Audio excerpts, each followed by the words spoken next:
ప్రభు సన్నిధానానికి వచ్చిన మరి సమస్తమైన ప్రియులకు యేసయ్య నామములో శుభములండి. మనము ఈ దినమున ప్రభు మనకి ఇచ్చినటువంటి వాక్యము లూకాసు వార్త 13వ అధ్యాయము 6వ వచనము నుండి మనం చదువుకుందాం. మరియు ఆయన వారితో ఒక ఉపమానం చెప్పెను. ఒక మనుషుని ద్రాక్ష తోటలో అంజూరపు చెట్టు ఒకటి నాటబడి ఉండెను. అతడు దాని పండ్లు వెదక వచ్చినప్పుడు ఏమీ దొరకలేదు. కనుక అతడు ఇదిగో 3 ఏండ్ల నుండి నేను అంజూరపు చెట్టున పండ్లు వెతక వచ్చుచున్నాను, కానీ ఏమీ దొరకలేదు. దీనిని నరికివేయము, దీనివల్ల ఈ భూమి ఎలా వ్యర్థమైపోవాలని తోటమాలితో చెప్పాను. అయితే వాడు, అయ్యా, నేను దాన్ని చుట్టూ తవ్వి ఎరువు వేయి మట్టుకు ఈ సంవత్సరం కూడా ఉండనిమ్ము. అది ఫలించిన ఎడల సరి, లేని ఎడల నరికించివేయమని అతనితో చెప్పాను. దేవుడి వాక్యాన్ని మనం వెనకిట్లో దీవించిన గాక. మరి ప్రభు యేసుక్రీస్తు వారు ఈ లోకంలో ఉన్నప్పుడు మరి ఆయన అనేక సార్లు ఉపమాన రీతిగా వాళ్ళకి బోధించేవారు. అంటే గూఢమైన మాటలతో కానీ లేకపోతే అర్థం కాని భావాలతో కానీ ఆయనకి చెప్పకుండా అందరికీ అర్థమయ్యేలాగా ఒక ఉపమానం చెప్పి, ఇది ఒక తోట ఉంది ఇట్లాగా అని దాన్ని ఎట్లా చెప్తా ఉండారన్నమాట. ఇట్లా ఉండాలి, ఇలా ఉండాలి అంటే మీరు కూడా దానికి పోల్చుకోండి మీరు మీ జీవితాలని అని చెప్పేవారు అన్నమాట. మరి చాలా మందికి ఇక ఆత్మీయ అర్థం కాని వాళ్ళు మరి ప్రభు దగ్గరకు వచ్చి మరి ఆశతో ఆయన్ని తెలుసుకోవాలని అడిగినప్పుడు ఆయన దానికి విస్తృతంగా వివరించి చెప్పేవారు అనమాట. మరి ఒక మనుషుడు అంటే తన ద్రాక్ష తోటలో అంజూరపు చెట్టుని నాటాడట. అయితే ఆ అంజూరపు చెట్టు నాటింది ఒక తండ్రి అనుకుందాం, తండ్రి అనే దేవుడు అనుకుందాం. మరి ఆ అంజూరపు చెట్టు నుండి ఫలాలని కోరుకుంటున్నారన్నమాట. అయితే 3 ఏండ్ల నుండి ఆ ఫలాల కోసం వస్తున్నాడంట. ప్రతి సంవత్సరం రావటం చూడటం వెళ్ళిపోతాం, రావటం చూడటం వెళ్ళిపోతాం అయిపోతుంది అనమాట. అయితే దాని నుండి ఆయనకి ఫలం ఏమీ కూడా దొరకట్లేదట. కాబట్టి ఆ స్థలం ఎందుకు వ్యర్థమైపోవాలి, దీని స్థలంలో మరి వేరే చెట్టు వేసుకుంటే ప్రయోజనంగా ఉంటుంది కదా, దీనివల్ల ప్రయోజనం లేదు కదా అని తండ్రి తలుచుకుంటున్నాడు అన్నమాట. మరి కానీ ఆ తోటమాలి అంటున్నాడు, అయ్యా, నేను దాని చుట్టూ త్రవ్వి ఎరువు వేస్తాను, ఈ సంవత్సరం కూడా కొంచెం దానికి సమయం ఇవ్వయ్యా అని మరి తోటమాలి అడుక్కుంటున్నాడు అనమాట. అది ఫలిస్తే ఫలిస్తుంది, లేదంటే నీ ఇష్టం వచ్చినట్టు చేద్దు కానీ ప్రభా అని అంటున్నాడు అనమాట. అంటే ఈ అంజూరపు చెట్టుని మనం ఒక విశ్వాసకి సాదృశ్యంగా తీసుకుందాం. ఒక తండ్రి అనే దేవుడు మనల్ని ఈ లోకంలో ద్రాక్షవనం అనేటువంటి తోటలో మనలను నాటుకున్నాడు. ఆయన నాటుకున్నప్పుడు మన దగ్గర నుండి మరి ఏం చేస్తున్నాడు ఆయన, మరి ఫలం ఏదన్నా ఫలిస్తుందా, ఈ చెట్టు ఉన్న స్థలంలో ప్రయోజనకరంగా ఉందా ఈ చెట్టు అనేసి ప్రతి సంవత్సరం మన దగ్గరకు వచ్చి చూస్తున్నారట. ప్రతి గడియ, ప్రతి నిమిషము, ప్రతి దినము, మరి ప్రతి సంవత్సరము ఆయన మనలను పరీక్షిస్తున్నారట. మనం ఫలిస్తున్నామా లేదా, ఫలభరితంగా ఉంటున్నామా లేదా, అంజూరపు చెట్టుకు ఉండవలసిన లక్షణాలు మనలో ఉన్నాయా లేదా అని ఆయన చూస్తున్నాడట. మరి ఈ అంజూరపు చెట్లాగా మరి మనం ఏం విశ్వాసి ఏం చేస్తున్నారంట, మరి సరైన ఫలాలు ఫలించట్లేదంట. అంజూరపు చెట్టు యొక్క లక్షణం ఏంటి, వాటి స్వాభావికంగా పండ్లు ఇచ్చేటువంటి చెట్టు అంజూరపు చెట్టు. మరి సంవత్సరం అయ్యేటానికి మరి ఇక్కడ మన లాంగ్ ఐలాండ్ లో చూస్తే చాలా మంది ఇళ్లలో ఈ చెట్లు ఉంటాయి. నేను చూశాను, కొంతమంది ఫ్రెండ్స్ ఇంట్లో చూశాను. దానికి ఫ్రూట్ రాగానే వాళ్ళు అబ్బాబా మాకు ఫ్రూట్ వచ్చిందని ఫోటోలు తీసి పెడతా ఉంటారు. అంటే ఆ చెట్టు యొక్క లక్షణం ఏంటంటే మరి ఆ ఫలించే సమయం వచ్చేటప్పటికి కరెక్ట్ గా అది ఫలించేస్తూ ఉంటుంది అనమాట. మా చక్క పువ్వులు పూసి తర్వాత కాయలు కాస్తా ఉంటది అనమాట. అలాగా దాని యొక్క తత్వమే అది. అలాగా ఉండవలసిన ఆ అంజూరపు చెట్టు ఫలించకపోతే, అనగా విశ్వాసి ఆయనను ఎరిగిన వారముగా ఆయన ఫలాల కొరకు మన దగ్గరకు వచ్చినప్పుడు మనం ఫలించే స్థితిలో లేకపోతే మరి ఆయన నిరుత్సాహపడతారు కదా. ఈ లోకం అనే వనంలో మరి ఎన్నో చెట్లు ఉన్నాయి, కానీ ఆయన ఏ విశ్వాసి అయితే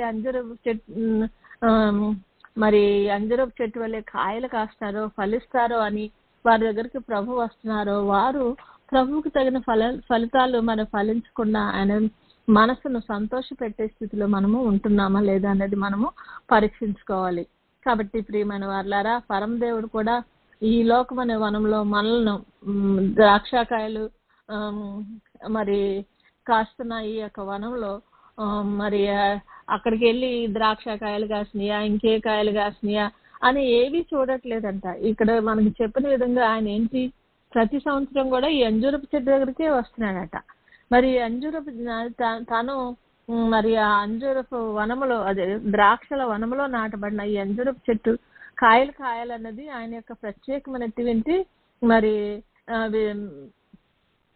మరి అభిమానం అన్నమాట. అంటే ఆ ఉద్దేశము, ప్రభు యొక్క ఉద్దేశాన్ని మనము స్థిరపరిచే స్థితిలో మనము ఉండాలనేది ఆయన యొక్క ఆశ.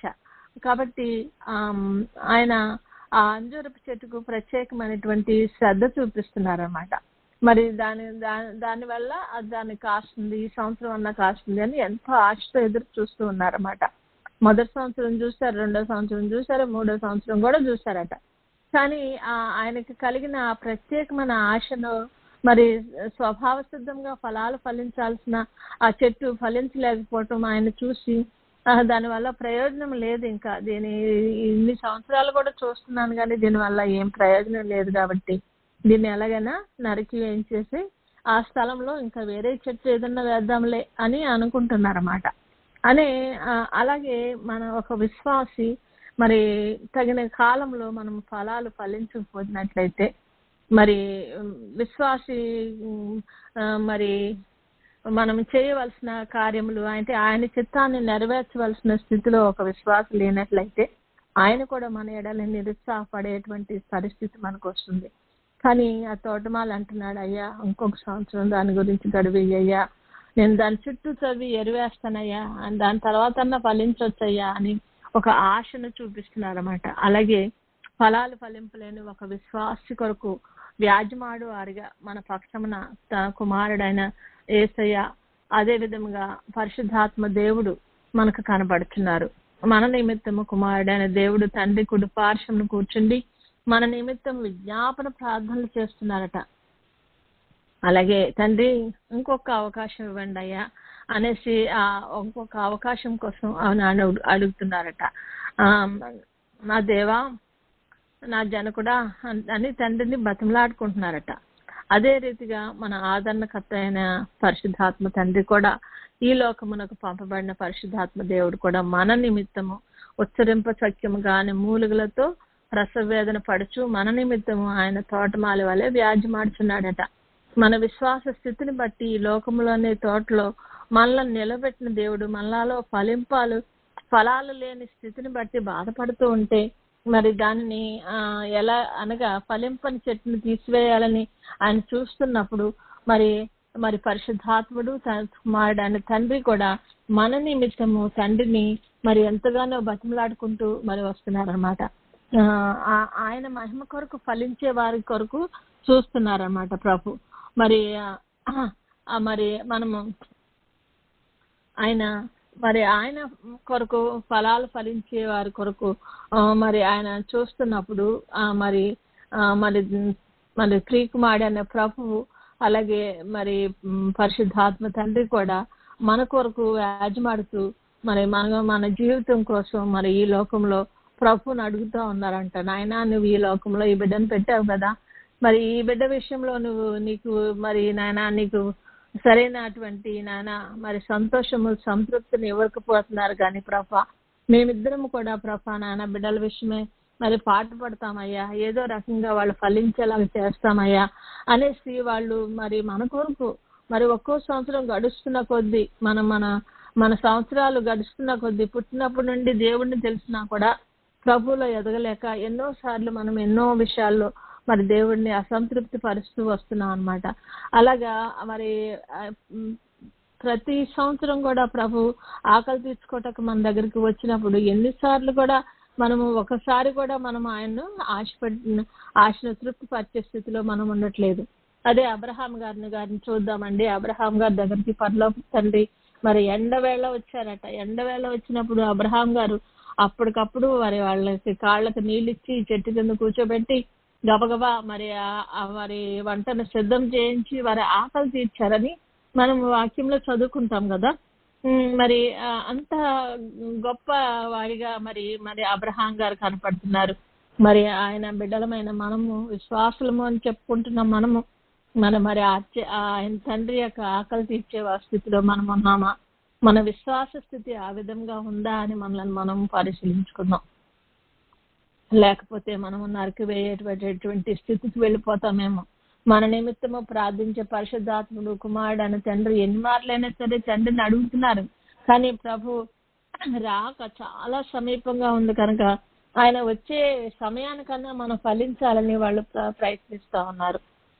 ఆ గడి గురించి తండ్రికి తప్ప దూతలైన గాని కుమారుడైన గాని ఇంకెవరికి తెలియదని వాక్యంలో చూస్తున్నాం కదా. మరి మత్తయి సువార్త 3:10 ఉంటుంది, ఇదిగో గొడ్డలి చెట్ల వేరున ఉంచబడి ఉన్నది కనుక మంచి ఫలములు ఫలింపని ప్రతి చెట్టును నరకబడి అగ్నిలో వేయబడును అని వాక్యంలో చూస్తున్నాము. అంటే ఆల్రెడీ మరి ప్రభు పుట్టక ముందే ఆ సమయంలోనే మనకి ఇక్కడ గొడ్డలి చెట్ల వేరున ఉంచబడిందంట, వేరుని నరక వేయటానికి. మరి ఆ గొడ్డలి ఉంచబడింది అని మనం చూస్తున్నాం. అంటే మనం ఫలింపవలసినటువంటి స్థితిలో ఫలింపకపోయినట్లయితే మనం కూడా మరి గొడ్డలి చేత నరకబడి అగ్నిలో వేయబడతామేమో. కాబట్టి మనము ప్రభు రాకడ ఎంత సమీపంగా ఉందో మనకు తెలీదు. ప్రభు మరి ఇప్పటికిప్పుడు మన తండ్రి మరి ఈ నిమిషంలో నువ్వు వెళ్ళి ఫలించినటువంటి ప్రతి బిడ్డను మరి తోడుకొని రా ఇక్కడికి పెండ్లి విందులో కూర్చోబెట్టు అని అన్నప్పుడు మనము ఆ స్థితిలో వెళ్ళగలిగిన స్థితికి మనం ఉంటున్నామా? మనం ఒకసారి ఆలోచించుకుందాం. మరి ఆ సమయము ఆ సమయము మనకు తెలీదు. కానీ తండ్రి ఏ నిమిషంలో చెప్తారో ఖచ్చితంగా ఆయన చెప్పినప్పుడు కుమారుడికి ఆజ్ఞాపిస్తే ఆయన వెంటనే చేయాలి. కనుక ఆ సమయానికి మనము మన సిద్ధపాటు కలిగి ఉన్నామా? గొడ్డలి చెట్ల వేరున నరకటానికి సిద్ధంగా ఉంది, నరకబడి అగ్నిలో వేయటకు సిద్ధంగా ఉన్న పరిస్థితిలో మనం ఎట్లా ఉన్నాము? లేక మరి నరకబడి అగ్నిలో వేయబడుతున్నామా? లేకపోతే ఫలవర్తమైన స్థితిలో ఉండి సిద్ధపాటు కలిగిన స్థితిలో ఉండి ఆయనతో పాటు పెండ్లి విందులో పాల్గొనే స్థితిలో మనం ఉంటున్నామా? మరి ఆయన సన్నిధానంలో ఉన్నటువంటి ప్రియ విశ్వాసి, మరి ఆ ద్రాక్ష తోటలో మనలను ప్రభు ఒక అంజూరపు చెట్టు వల్ల ఏర్పరచుకుంటే ఫలించలేని స్థితిలో ఎదుగుతున్నామా? లేక దేవుడు మన జీవితాన్ని తన కొరకు ఉద్దేశించిన విధంగా ఫలించి ఆయనను తృప్తిపరిచేలాగా మనం ఉంటున్నామా? ఒక క్రైస్తవుడిగా లేక విశ్వాసిగా ఆయన ఉద్దేశాన్ని నెరవేర్చే స్థితిలో ఉంటున్నామా మరి అని మనం ఒకసారి ఆలోచించుకుందాం. ఈ లోక సంబంధమైన అభివృద్ధి ప్రభు ఆకలిని తీరుస్తుందా? లేదు కదా. మరి ఆయన కోరుకున్న ఆ యొక్క స్థితి మాత్రం మనకు ఉండాల. ఈ లోక పరంగా దేవుడు మనల్ని ఎంత అభివృద్ధి కలిగించినా దానివల్ల ప్రభు నాకు సంతోషం ఉందా? ఒకసారి మనం ఆలోచించుకుందాం. ఆయన ఆకలిని తీర్చే విధంగా మనం ఉంటున్నామా? లేకపోతే మన సొంత వాంఛలను తీర్చుకునే స్థితిలో మనం ఉంటున్నామా? మరి ప్రతిది కూడా మనం ఇదిగో ప్రభుని నమ్ముకున్నానండి, దేవుడు మాకు ఈమెయిల్ చేశాడు, ఆ మెయిల్ చేశాడు, అది ఇదని మనం ఎన్నో మేళ్ల గురించి దేవుణ్ణి స్తుతిస్తూ ఉంటాం కదా. మరి ఆయన అన్ని మేలులు చేసే దేవుడే, ప్రతి విషయంలోనూ మేలు చేస్తాడు. కానీ మనం ఎదగవలసిన స్థితిలో మనం ఎదగలేకపోతే మనకు ఎరువు వేస్తున్నాడు, చుట్టూ మరి దాని చుట్టూ అంతా తవ్వి మరి దానికి ఎరువు వేసి దానికి నీరు కట్టి ఫలింపు చేయాలని ప్రభు చూస్తున్నాడంట. ఎవడునూ దాని మీదకు రాకుండానట్లు దివారాత్రము దాన్ని కాస్తున్నాడట కూడా. కాబట్టి మనకు వాక్యంలో ఉన్నట్లుగా మనల్ని నాటుకోవటమే కాకుండా మనకు నీరు కట్టి ఫలింపు చేసి మన చుట్టూ ఆయన మరి అగ్ని ప్రాకారంగా ఉండి మనల్ని కాపాడుతున్న ప్రభు కొరకు మనం ఏ విధమైన ఫలాలు ఫలిస్తున్నాము? ఆయనకు తగిన ఫలాలు ఫలించే వారంగా, ఆయన చేత కొనుక్కోబడే వారంగా ఉన్నట్లు మనం ఉంటున్నామా? మనం ఒకసారి మనం ఆలోచించుకుందాము. ఎందుకంటే మరి ఆయన యొక్క ఇచ్చినటువంటి సమయము మనకు ఎంతో విలువైనది. ఆయన కొరకు మనము ఇవ్వవలసిన సమయము ఎంతో విలువైనది. ఆయన ఈ నిమిషంలో వచ్చినప్పటికీ మనము రెడీగా లేనట్లయితే మన జీవితం వల్ల ప్రయోజనం ఏమన్నా ఉందా? ఈ లోక సంబంధంగా ఎన్నెన్నో సంపాదించుకుంటున్నాము, ఎన్నో మేలులు అనుభవిస్తున్నాము, సంతోషంగా ఈ లోక సంబంధంగా ఉంటున్నాం. కానీ ఈ లోకము గతించిపోయే ఈ లోకము ఏ నిమిషంలో మనము మరి ప్రభువు దగ్గరికి కొనుక్కోవటకు ఆ సమయం వచ్చిందో ఆ సమయంలో మనము సిద్ధపాటు లేని వారమైతే, మనతో సిద్ధులలో నూనెను ఎక్స్ట్రా తీసుకుని రెడీగా లేనట్లయితే మనం ఇక్కడ దిగబడతాము. ఇక్కడ విడవబడిన వారిలో మనం ఉంటున్నామా? మనం ఒకసారి ఆలోచించుకున్నాం. ఎందుకంటే ప్రభు రాకడ బహు సమీపంగా ఉందని మనం ఎన్నో కార్యాల వల్ల, మనము వాక్యంలో వ్రాయబడిన రీతిగా జరుగుతున్న క్రియల వల్ల మనం తెలుసుకుంటున్నాము. కానీ ఏమైనటువంటి సిద్ధపాటు కలిగి ఉండాలనుకున్నా ఆ సమయానికి మనకి ఏదో ఒక ఆటంకం రావటం, దాని నుండి మన యొక్క మనసులను డిస్ట్రాక్ట్ చేసుకుని ప్రభు మీద మనం నిలపకుండా మనం పక్కకు తొలగిపోతున్నామా? ఒకసారి ఆలోచించుకుందాం. కనుక ఇదే రక్షణ సమయము, ఇదే దేవునికి మనకి ఇచ్చిన సమయం అని మనం తలంచుకుని మనం ఏ నిమిషంలో కూడా ప్రభు మీద మన దృష్టిని నిలుపుకుని ఆయనకి ఇష్టమైన ఫలాలు ఫలించే స్థితిలో మనం ఉన్నామా లేదా మనం ప్రభువును వేడుకుందాం. ఎందుకంటే మనము మరి ఆకు వాడక మరి తన కాలమందు ఫలమిచ్చే చెట్టు నీటి యోరను నాటబడి ఉంటుందంట. నీటి యోరను నాటబడినట్లు మనము ప్రభువులో నాటబడి ఉన్నామా? ఆయన చేత మనం నీరు పెట్టబడుచున్నామా? మనం ఒకసారి ఆలోచించి మరి ఆకు వాడక తన కాలమందు ఫలమిచ్చే చెట్టులాగా మనం ఉండాలని ప్రభువు కోరుకుంటుండగా, మనము ఆ స్థితికి మనం ఎదగాలని మన ప్రభువు కోరుకుంటుండగా, మనం ఆయనను తృప్తిపరిచే విధంగా, ఆయనను సంతోషపరిచే వారంగా, ఆయనకు ఇష్టమైన ఫలాలు ఫలించే వారంగా, కారు ద్రాక్షలు కాచే వారంగా కాదు ప్రభు కోరుకునేది. కాబట్టి మనం మంచి ఫలాలు ఫలించే స్థితిలో మనం ఉంటున్నామా అనేది మనల్ని మనం పరీక్షించుకుందాము. మనకున్న సమయం చాలా కొద్దిగా ఉంది. ఏ నిమిషంలో తండ్రి మరి కుమారుణ్ణి నువ్వు మరి వెళ్ళి మరి బిడ్డలను తోడుకొని రా అని ఎప్పుడు చెప్తారో మనకు తెలియదు. కాబట్టి సిద్ధపడి ఉన్న వారు మాత్రమే మరి పెండ్లి విందులో పాల్గొగలరు. కనుక మనము సిద్ధపాటు కలిగిన వారమై ఆ పెండ్లి విందులో పాల్గొని ఈ 7 ఏళ్ల శ్రమలలో వచ్చేటువంటి ప్రతి విధమైన శోధన నుండి, బాధ నుండి మనము తప్పింపబడతామని మనకు తెలిసినా కూడా మనం సిద్ధపాటు లేకుండా ఇంకనూ వెనకాడుతున్నామా? మనం ఒకసారి మనల్ని పరీక్షించుకుందాం. ఎందుకంటే మనం ప్రభు కోసం చేసేటువంటి ప్రతి ఆలోచన వ్యర్థమైపోయేది కాదు. కాబట్టి ప్రతి విషయంలోనూ మనం ఈ లోకపరంగా చేసే ప్రతి విధమైన ఆలోచన వ్యర్థంగానే మరి గడిచిపోతుంది. ఎందుకంటే అది మనకు పరలోక రాజ్యానికి తీసుకుని వెళ్ళేది కాదు. ఈ లోక సంబంధంగా ఏదో తృప్తినిస్తుంది, సంతోషాన్ని ఇస్తుంది, ఎంతవరకు టెంపరీ.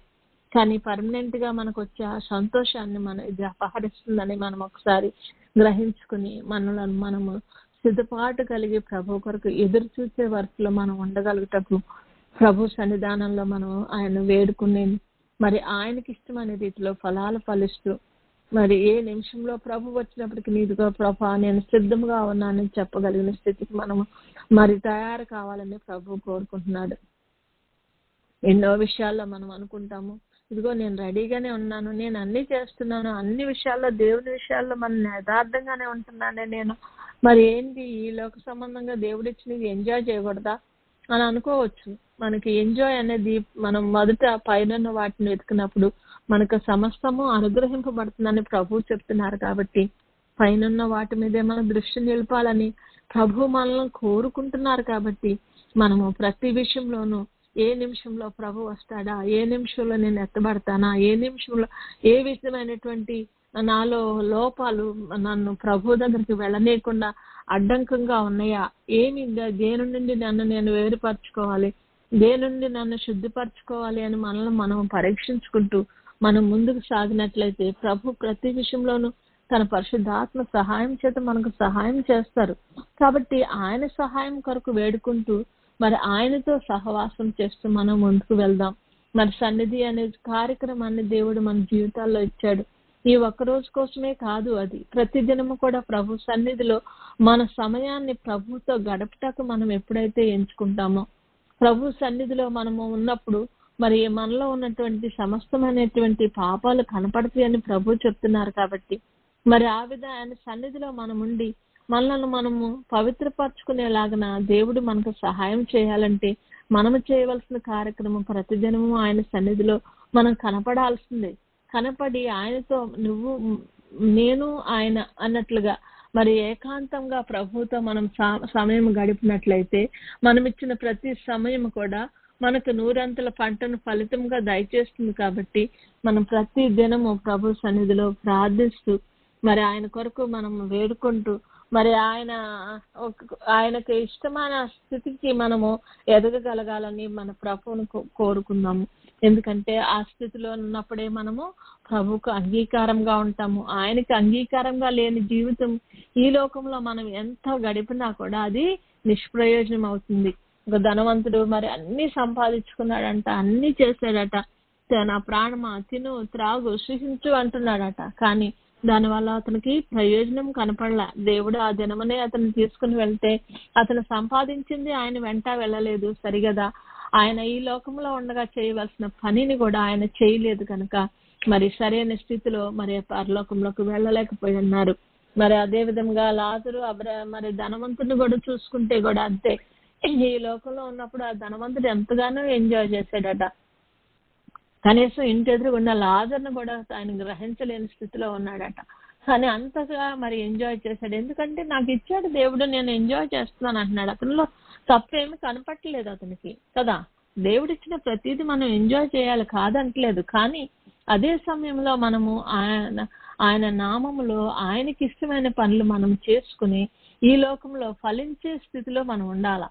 మనం ఎంత ఏపుగా పెరిగిన చెట్లయినా సరే మనం మనలో ఫలం లేనట్లయితే దానివల్ల ప్రయోజనం లేదని మనం వింటున్నాము. ఒకసారి మరి ప్రభు కూడా మరి దారంట వెళ్తూ ఒక చెట్టును చూసి దాని దగ్గర పండ్లు ఉన్నాయా అని వచ్చాడట. కానీ ఎందుకంటే అది చాలా పచ్చగా ఎంతో చక్కగా ఆరోగ్యకరంగా ఉందంట. అలా ఉన్నది అంటే ఖచ్చితంగా దాంట్లో పండ్లు ఉంటాయని దాని అర్థమట.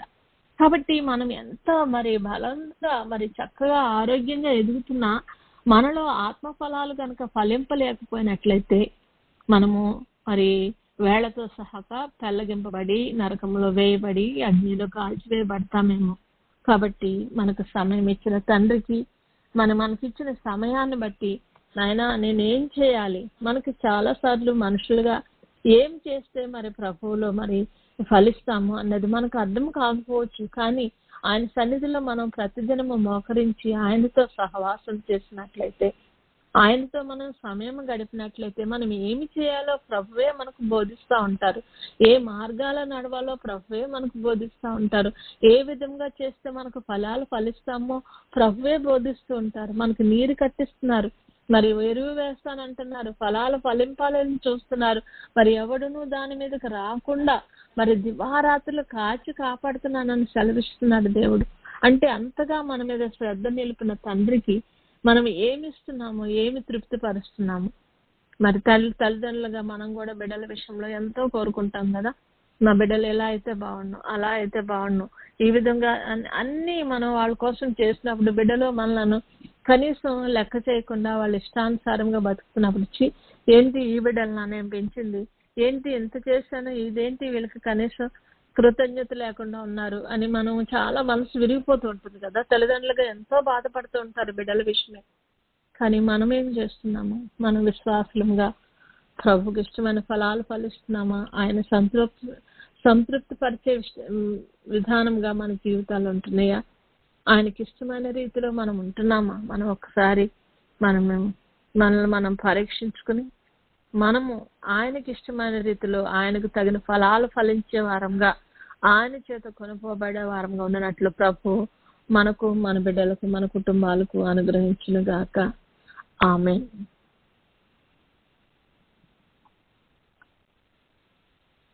మనం ఇప్పుడు సన్నిధిలోనికి వెళ్దామండి. కొద్ది సమయము ఆయన సన్నిధిలో కనిపెట్టుకుని ఆయనను తలంచుకుందాం. వేరే ఎటువంటి ఇతర విషయాలు మన మనసులోనికి రాకుండా మన మనసులోనికి మరి సదాకాలం మనతో ఉన్నానని సెలవిచ్చిన యేసయ్యను తలంచుకుంటూ ఆయనను మన హృదయంలోకి ఆహ్వానించుకుని ఆయన పావన పాదాల దగ్గర మనము మౌనంగా కనిపెట్టుకుని ఉందాము. ప్రభు వైపే చూస్తూ నాయన నీటి ఓరను నాటబడిన చెట్ల వలె నీ సన్నిధిలో ఫలించే స్థితిలో ఉండే భాగ్యాన్ని మాకు ప్రసాదించు తండ్రి అని వేడుకుందాం. ఆయన మన యజమానుడు, మన తోటమాలి కనుక ఆయన మీద మనసు నిలిపి ఫలాలు లేని మనస్థితిని మరి ఆయన ఫలించే స్థితికి తీసుకొని రాగలిగినట్లు మన ప్రభువుని వేడుకుందాం. ఇన్ని సంవత్సరాలుగా ప్రభు వాక్యం వింటున్నాము, ఆయన అనుసరించి నడుస్తున్నాం అనుకుంటున్నాము, ఆయన వెంబడిస్తూనే ఉంటున్నాం మనం. కానీ మన ఉద్దేశాలు మరి ప్రభు ఉద్దేశాలన్నీ తెలుసుకుంటున్నాము అని కూడా అనుకుంటున్నాము. కానీ అవి కార్యంలో మనం ఆచరణలో పెట్టలేకపోతున్నాము, కార్యరీతిగా వాటిని ఆచరణలో పెట్టలేకపోతున్నాము. కనుక ప్రభు మమ్మల్ని క్షమించయ్యా, మేము నీ సన్నిధిలో మేము చేయవలసిన పనులు మేము చేయలేకపోతున్నామయ్యా అని ప్రభువుని క్షమాపణ వేడుకుందాం. ఆయన ఎదుట మన పాపములను ఒప్పుకుందాం. మనం ఎన్నో పాపములు చేస్తూ ఉంటాం, కానీ వాటిని అది నార్మల్ అలా చేయటం అని అనుకుంటూ ఉంటాం. కానీ అది తప్పు అని తెలిసిన తర్వాత దాన్ని మానివేసే స్థితిలోకి మనం రాగలిగిన పరిస్థితిలో మనము ఉండవలసిన వారమై ఉండగా దేవాది దేవునికి మనము నాయన మమ్మల్ని క్షమించి మమ్మల్ని నీ రక్తంతో కడిగి పవిత్రపరిచి నా ప్రభా ఫలింపలేని మా స్థితిని ప్రభా క్షమించి ఫలింపగలిగిన స్థితికి మమ్మల్ని తీసుకుని రా నాయనా అని ప్రభుని వేడుకుందాం. దానికి తగిన కార్యములు నేను చేయుటకు శక్తిని అనుగ్రహించు ప్రభు అని ప్రభుని వేడుకుందాం.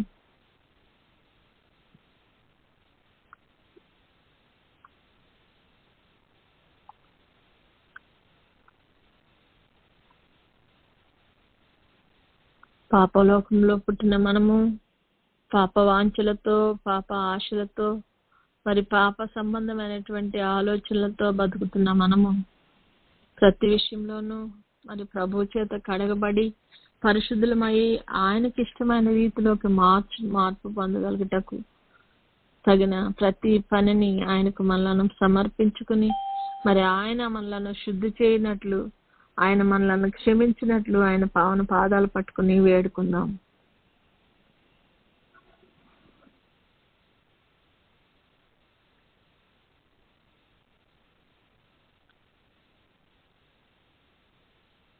పాపములను క్షమించుటకు మనిషి కుమారునికి మాత్రమే అధికారం ఉందని ప్రభు సెలవిచ్చున్నారు. కాబట్టి తండ్రి తన ఉద్దేశాన్ని మార్చుకుని ప్రభుని మరి రైట్ వే వెళ్ళు నువ్వు అని అనకముందే మనం మారినట్లు మనము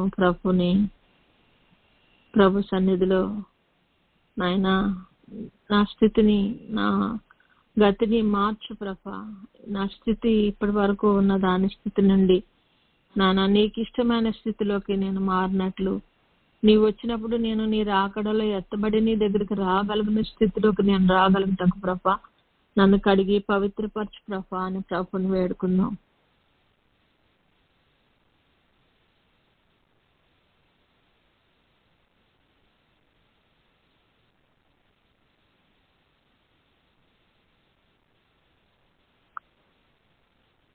పరిశుద్ధాత్మ తండ్రి మరి కుమారుడైన తండ్రి కూడా మన నిమిత్తము తండ్రి దగ్గర ఎంతగానో వేడుకుంటున్నారట.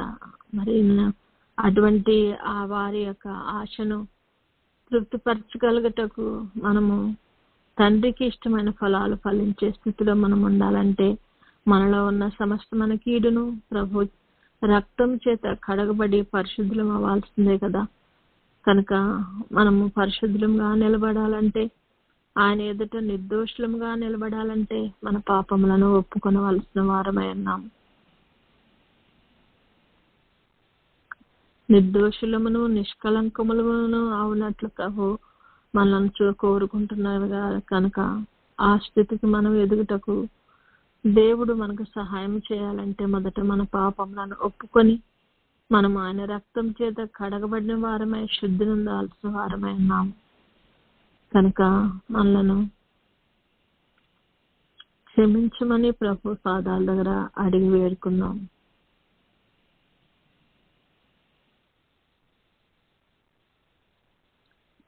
పాపములను ఒప్పుకున్న మనము ఏ పాపములను అయితే మనం ఒప్పుకున్నామో వాటి మరలా చేయకుండానట్లు మనం తీర్మానం చేసుకుందాం.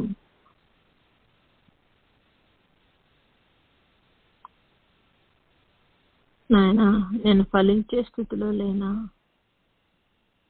లేక ప్రభా నువ్వు చెప్పిన మాట వినలేని స్థితిలో ఉన్నానా, లేక నువ్వు ఇచ్చినటువంటి వనరులను తీసుకుంటూనైనా దానికి తగిన ఫలము నీకు ఇవ్వలేని స్థితిలో ఉన్నానా ప్రభా? నన్ను క్షమించి నా ప్రభా, అటువంటి స్థితిలో ఉండి నన్ను మార్చి నీ స్థితిలో ఉండాలని నేను నిర్ణయించుకుంటున్నాను, తీర్మానించుకుంటున్నాను ప్రభా. కనుక నాకు సహాయం చేయి తండ్రి అని ప్రభువును వేడుకుందాం.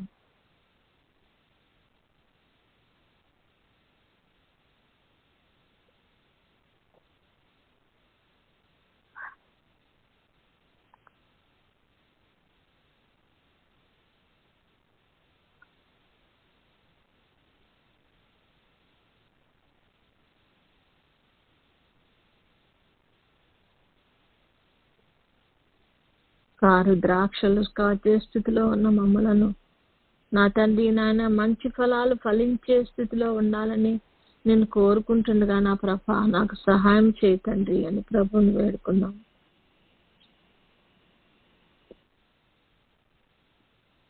ఆయనకిష్టమైన ద్రాక్షావనంలో నాటబడిన మనము ఆయనకిష్టమైన రీతిగా మన జీవితాలను మార్చుకున్నట్లు మనం తీర్మానించుకుందాం. డెసిషన్ అనేది మన చేతిలోనే ఉంది. మనము తలంచుకుని ఈ విధంగా నేను నడవాలి, ప్రభువుకి ఇష్టమైన రీతిగా మనం ఉండాలి అని మనం తీర్మానించుకున్నట్లయితే దాన్ని ఖచ్చితంగా చేయగలము. కానీ ఇతరులందరూ ఆలస్యం చేస్తున్నట్లు ఇప్పుడు కాదులే, మా తాతలు మా తండ్రులు అందరూ కూడా ఈ విధంగానే చెప్తూ వచ్చారు, ఇంకా ప్రభు రాకడ ఇప్పుడప్పుడే రాదులే అని నిద్రపోయే స్థితిలో ఉంటున్నామా? మన సిద్ధులలో ఎక్స్ట్రాను నేను సిద్ధం చేసుకోలేని స్థితిలో ఉంటున్నామా? ఒకసారి మనల్ని గ్రహించుకుని మన తీర్మానము ఘనమైనదిగాను స్థిరమైనదిగాను ప్రభువుకి ఇష్టమైన రీతిగాను ఉండినట్లు మనము తీర్మానించుకుని ప్రభు కొరకు వేడుకుందాము.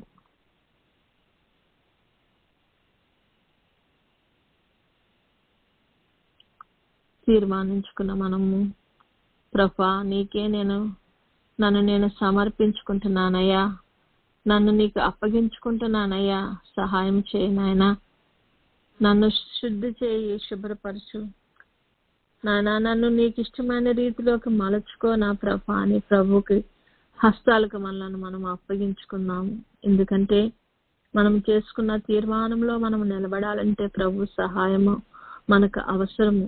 అది అవసరము కాబట్టి ప్రభు యొక్క హస్తాలకు మనల్ని అప్పగించుకొని ఆయన చెప్పింది చెప్పినట్లుగా చేసినట్లయితే ఆయన ఏ విధంగా మనల్ని మలుచుకుంటున్నారో, ఏ విధంగా మనల్ని ఒక షేప్ లోకి తీసుకురావాలని కోరుకుంటున్నారో, ఆయన చేయాలనుకున్నది మనలో చేయాలంటే మనము సంపూర్తిగా మనము సమర్పించుకోవాల్సిన వారమై ఉండగా మనము ప్రభువుకి హస్తాలకు అప్పగించుకుని నాయన నీ చిత్తానుసారంగా నన్ను నా తండ్రి మలుచుకోరు ప్రభా అని ప్రభువుకి మనం అప్పగించుకున్నాము.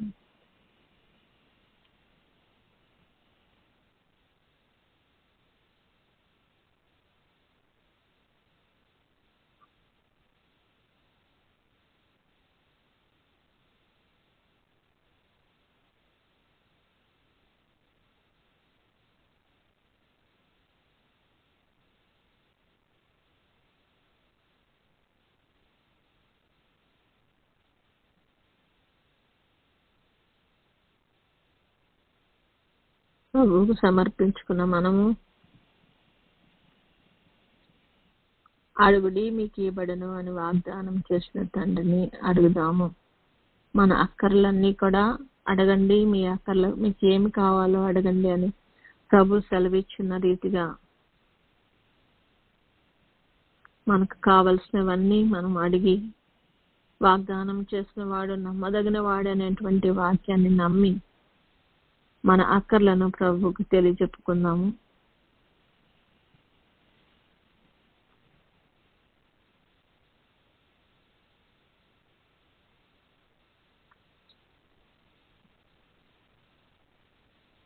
ఫలింపలేని స్థితిలో ఉన్న నన్ను ప్రభువా ఫలింప చేయగల శక్తి గలవాడా నా తండ్రి. మా చుట్టూ నాయన కందకం తవ్వి ప్రభా నాయన ఎరువు వేసి నా తండ్రి నీరు కట్టి నా తండ్రి నాయన ఏ విధముగా నేను సరే నేను నీ కొరకు ఫలాలు ఫలించే స్థితిలోకి ఎదగలుగుటకు ప్రభా సహాయం చేయండి తండ్రి అని ప్రభుని వేడుకుందాం.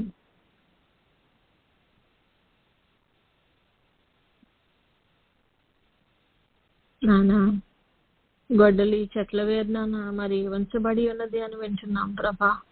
కనుక నా తండ్రి మా వేళ్ళు నాయన నరకబడక ముందే నీ కొరకు ఫలాలు ఫలించగలుగుతాకు ప్రభా. నీ రాకడ బహు సమీపంలో ఉంది కనుక నా ప్రభా ఏ నిమిషంలో నీ వచ్చినప్పటికీ నా ప్రభా నాయన నేను సిద్ధంగా ఉండగలిగిన స్థితిని నాకు దయచేయండి తండ్రి అని ప్రభుని వేడుకుందాం.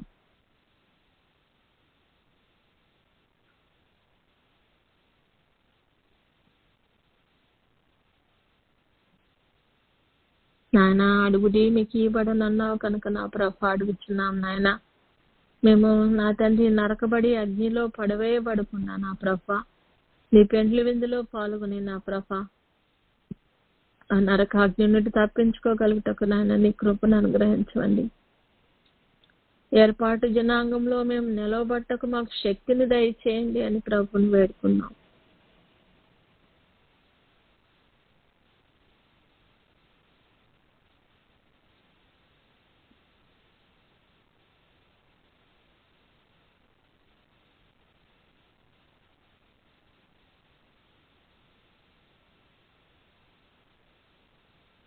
ఈ లోక సంబంధమైనటువంటి యొక్క నా తండ్రి ముళ్ళ కంపల క్రింద లేకపోతే నా తండ్రి నా తండ్రి వేరు లేని రాతి నేల మీద మేము పెరుగుతున్నట్లయితే నా ప్రభా మమ్మలను మంచి నేలను పడినటువంటి విత్తనముల వల్లే ఫలింప చేయమని ప్రభుని వేడుకుందాం.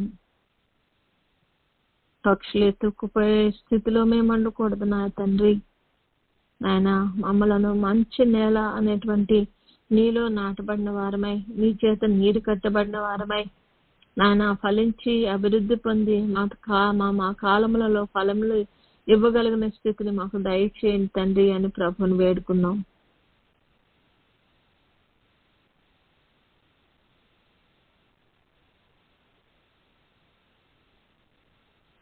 నాయన మమ్మలను నీలో అంటుకట్టుకున్నావు ప్రభా నా తండ్రి. నీ సారం మేము పొంది నా ప్రభా నీ కొరకు నీకు ఇష్టమైన ఫలాలు ఫలించగలుగుటకు కృపను అనుగ్రహించి రాజా అని ప్రభుని వేడుకున్నాం.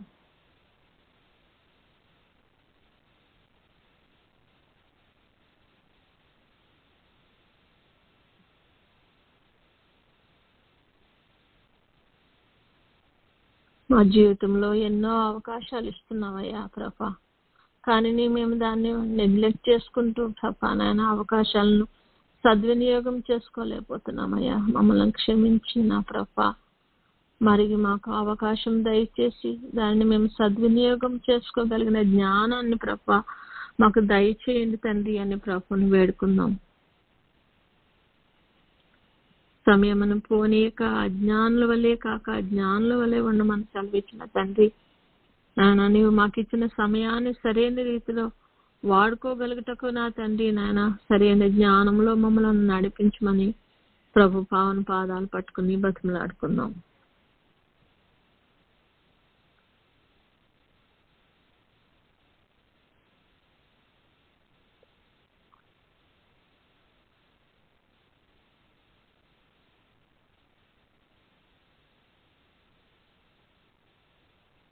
ప్రభుకు కృతజ్ఞత ఆస్తుతులు చెల్లించే స్థితిలో మనం ఉండాలని మనల్ని మనము ప్రభుకి ఇష్టమైన రీతిలో మనం నడుచుకోవాలని మనం ఆశపడుతున్న ప్రతి దానిని ప్రభు మన జీవితంలో నెరవేర్చాలని ప్రభువుని వేడుకుందాం.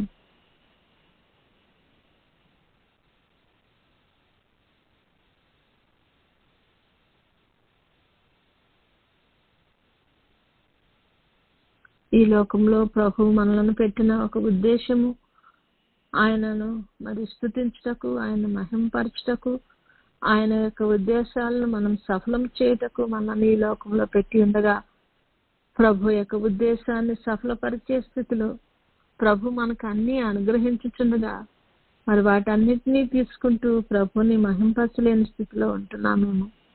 ఆ స్థితిలో నుండి మనము ప్రభువుని మహిమపరిచే స్థితిలోనికి మనల్ని నడిపించాలని ప్రభువుని వేడుకుందాము. ఆయన ఇచ్చిన ప్రతి ఈవిని మనం ప్రభు కొరకు వాడుకునేలాగా దేవుడు సహాయం చేయనట్లు ప్రభు పావన పాదాలు పట్టుకుని బతిమలాడుకుందాం.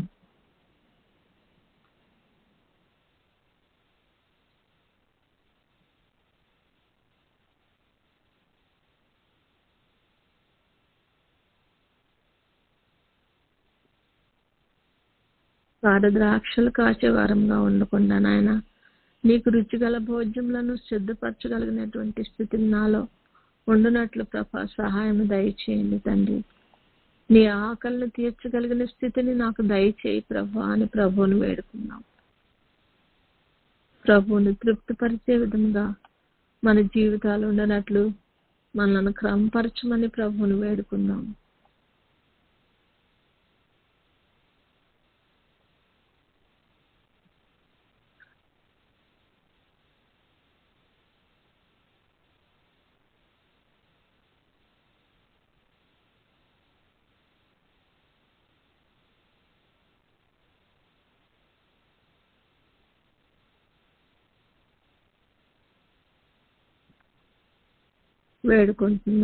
వేడుకున్న మనము ఆయనకు స్తుతులు చెల్లించుకుందాము.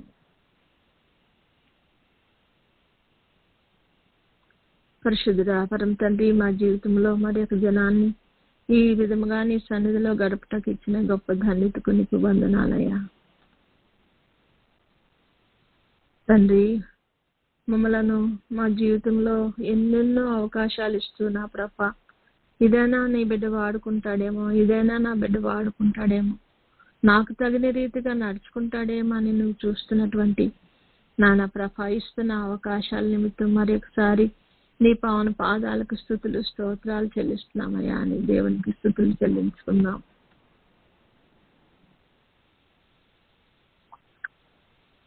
మమ్మలను నశింప చేయకుండా నా ప్రభ నరికివేయకుండా నాయన నీ ఉచిత కృప చేత మాకు మరెన్నో అవకాశాలు జీవితంలో ఇచ్చుచున్న తండ్రి, నీకు కోటాను కోట్ల స్తుతులు స్తోత్రాలయ్యా అని దేవునికి స్తుతులు చెల్లించుకుందాం.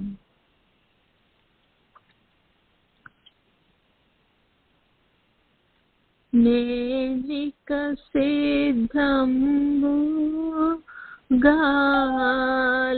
సిద్ధంబుగాలేనని తెలిసినది నిరుకు గానం పరిశుద్ధాత్మయే నన్ను గానం పరిశుద్ధాత్మయే నన్ను కడకు సిద్ధము చేసి కొనును త్వరగారానున్నా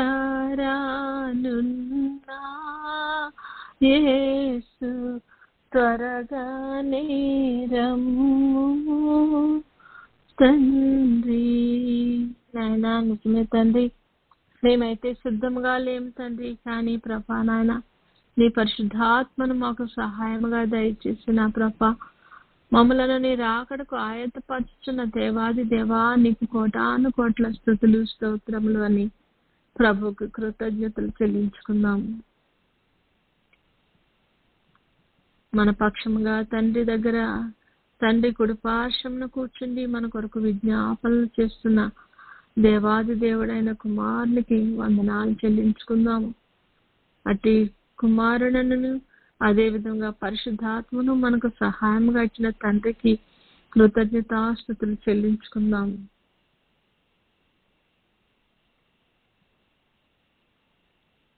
ఆయన ఆత్మ చేత మనల్ని శుద్ధపరచిన తండ్రికి వందనాలు స్తుతులు చెల్లించుదాం.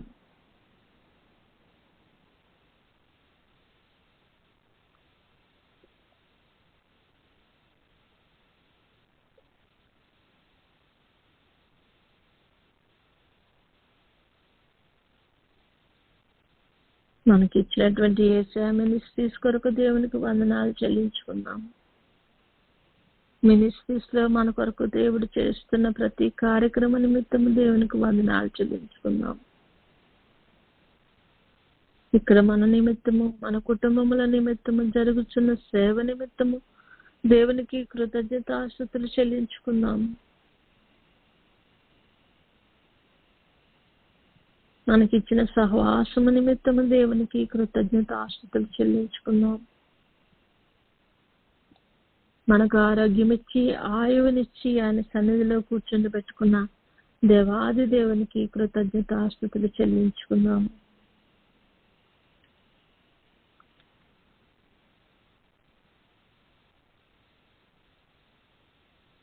మనకున్న ప్రతి విధమైన ఆటంకముల నుండి మనల్ని తప్పించు, మనము తన చిత్తాన్ని నెరవేర్చే స్థితిలో మనల్ని సిద్ధపరచుకుంటున్న తండ్రికి దేవునికి కోటాను కోట్ల స్తుతులు స్తోత్రాలు చెల్లించుకున్నాం.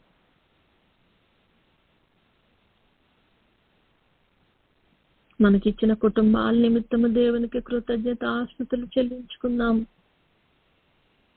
కుటుంబములలో ఆయన ఇచ్చిన ప్రతి ఈవి కొరకు దేవుని కృతజ్ఞతాస్తుతులు చెల్లించుకున్నాం. ప్రతికూల పరిస్థితులలో నుండి మనల్ని తప్పించి అనుకూల పరిస్థితులు ఏర్పరిచిన తండ్రికి దేవునికి వందనాలు చెల్లించుకున్నాం.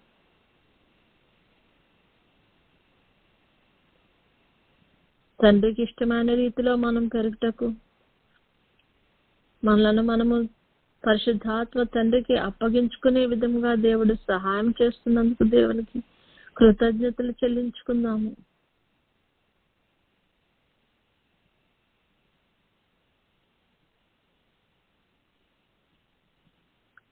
లోకము నుండి మనల్ని వేరుపరచుకుని తండ్రి సన్నిధిలో కూర్చునేటువంటి భాగ్యాన్ని దయచేసిన దేవాది దేవునికి కృతజ్ఞతాస్తుతులు చెల్లించుకుందాము.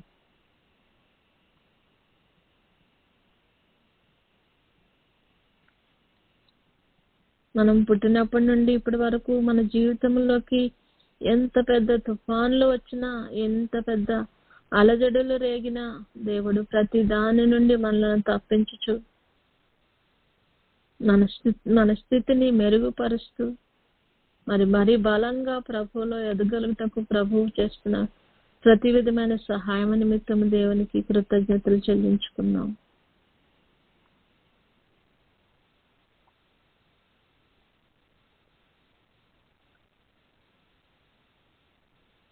కృతజ్ఞతలు చెల్లించుకున్న మనము ప్రభు సన్నిధిలో కొద్దిసేపు మౌనంగా ఉండి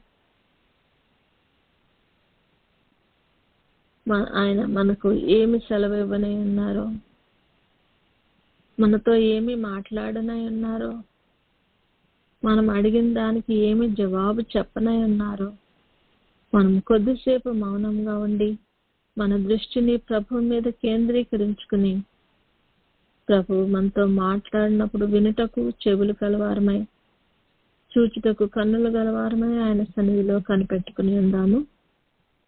కొద్దిసేపు మౌనంగా ఉందామండి.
వందనములు నీకు, శుభవందనములు నీకు, ఆనందముతో కూడిన నా హృదయవందనములు నీకు. పరిశుద్ధులైన తండ్రి, నీకు స్తుతులు స్తోత్రాలయ్యా. మా కార్యక్రమం అంతట్లోనూ నా తండ్రి ఆటంకాలు అంతరాయాలు కలగకుండా కాచి కాపాడిన తండ్రి నీకు వందనాలు. నీ పరిశుద్ధ వాక్యం చేత మాతో మాట్లాడిన దేవా నీకు వందనాలు. మేము ఫలించే స్థితిలో మేమందరం ఉండగలుగుటకు నాయన నీ కృపను అనుగ్రహించుచున్నందుకు నీకు వందనాలు నాయన. చెట్ల వేరిన ప్రభా నా తండ్రి గొడ్డలు ఉంచబడిందని వింటున్నాం ప్రభా నాయన. మేము ఏ నిమిషంలో కట్ చేయబడతామో మాకు తెలియదు కానీ ప్రభా అట్టి స్థితికి రాకముందే మేము మేలుకొని ప్రభా నా తండ్రి నీ కొరకు ఫలాలు ఫలించే స్థితిలో మేము అందరం ఉండగలుగుటకు, నీ రాకడలో నీవు ఏ నిమిషంలో వచ్చినా ఎత్తబడగలుగుటకు మాకు సహాయం దయచేయమని నాయన నీ సన్నిధి భాగ్యాన్ని నాయన కూడి వచ్చిన ప్రతి బిడ్డకు పేరు పేరున దయచేసి నా నడిపించమని, అన్ని విషయాల్లో నీవే మహిమ ఘనత కీర్తి ప్రభావాలు పొందుకోమని, జరగబోయే పిల్లల కార్యక్రమం అంతట్లో కూడా మీరు తోడయండి ప్రభా. బిడ్డలను దీవించి ఆశీర్వదించమని, సమస్త విషయాల్లో నీకే మహిమ ఘనత కీర్తి ప్రభావాలు చెల్లిస్తూ యేసయ్య అతి శ్రేష్టమైన నామంలో అడిగి పొందుకుని నామ తండ్రి, ఆమేన్.